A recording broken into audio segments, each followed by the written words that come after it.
E o meu objetivo nesta tribuna hoje é abordar este momento que indica mais um agravamento, deputado Zé Ricardo, mais um agravamento num processo de um verdadeiro caos institucional em que o Brasil está envolvido desde o golpe que foi gestado a partir das eleições de 2014, que levou à cassação indevida de um mandato legítimo da presidenta Dilma e que jogou, a partir daí, o país progressivamente num caos institucional cada vez maior. Neste caminho deste golpe, houve o impedimento à força, de forma ilegal, da candidatura do ex-presidente Lula, que era, em todas as pesquisas, considerado o favorito para vencer as eleições. Apresentei um projeto de emenda constitucional, diz que sempre que houver o afastamento definitivo de um presidente da República, de um governador ou de um prefeito, haverão novas eleições diretas 90 dias depois deste afastamento.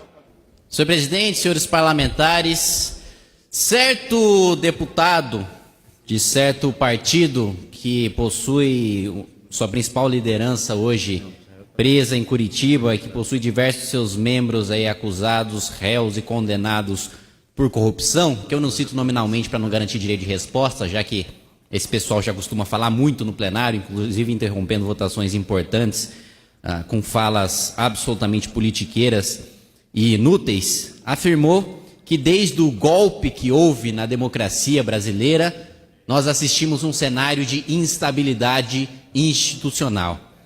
É engraçado ouvir falar em golpe, né, que por definição é uma ruptura institucional, quando esses mesmos parlamentares, inclusive este que me antecedeu, não imediatamente, mas que falou anteriormente que houve o golpe, ele mesmo não reconheceu ruptura institucional na hora de disputar a eleição. Afinal, se há golpe, não existe normalidade democrática e não faz o menor sentido você ir para o pleito, pedir votos e mesmo ter um candidato à presidência da República se você já não tem mais democracia, se houve um golpe.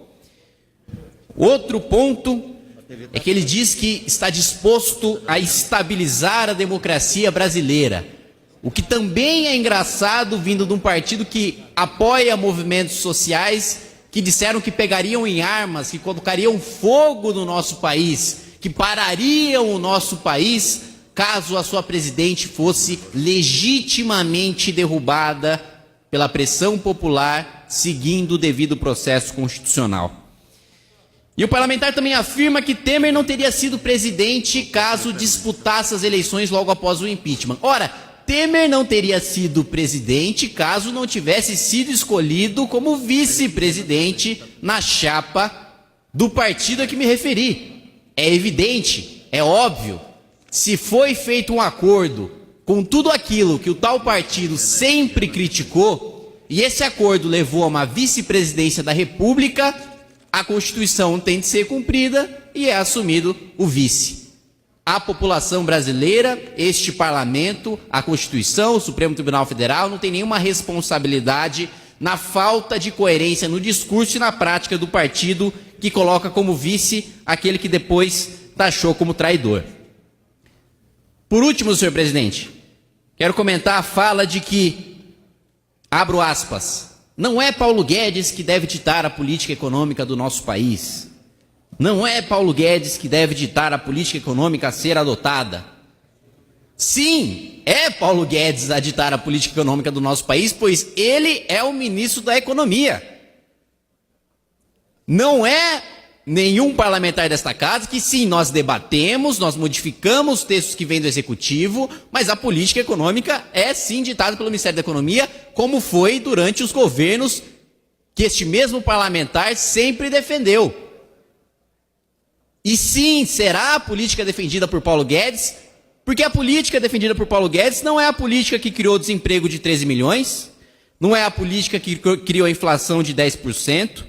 Não é a política que criou um déficit em 2016 de 154 bilhões de reais, um recorde, meus colegas, de 2,4% do PIB. Não é a política que levou a taxa de juros para 14,25%, tendo um discurso supostamente contra os grandes bancos. Não é a política que fraudou contas públicas, atrasando repasses do Tesouro para bancos públicos e bancos privados para beneficiar empresários corruptos, amigos do governo. Não é a política que fez com que a dívida passasse de 50% do PIB para 67% em 2 anos, fazendo com que os gastos com juros dobrassem, indo para 9,13% em janeiro de 2016. Não é a política que, de maneira hipócrita, sempre discursou contra a reforma da Previdência, mas vamos lá. Só existe um partido nesta casa, determinado partido, que os senhores sabem muito bem qual é, porque a primeira coisa que o ex-presidente Lula fez quando assumiu a cadeira foi uma reforma previdenciária. Não fosse essa a primeira atitude do ex-presidente Lula, hoje não existiria PSOL, que foi a cisão criada no Partido dos Trabalhadores pela ala mais radical, justamente em razão da reforma previdenciária defendida e promovida pelo ex-presidente Lula. E pedindo mais um minuto para concluir, presidente, por gentileza, eu digo também que não foi também a política econômica de Paulo Guedes e não será e não seguirá a tal da nova matriz econômica que levou à queda de 3,8% do PIB em 2015 e 3% em 2016. E para de fato finalizar, presidente, para fazer uma adaptação da célebre frase do físico Albert Einstein, só tem 2 coisas que são infinitas. Uma delas é o universo. A outra delas é a canalice do Partido dos Trabalhadores. E olha que sobre o universo ainda nem se tem certeza. Obrigado, presidente.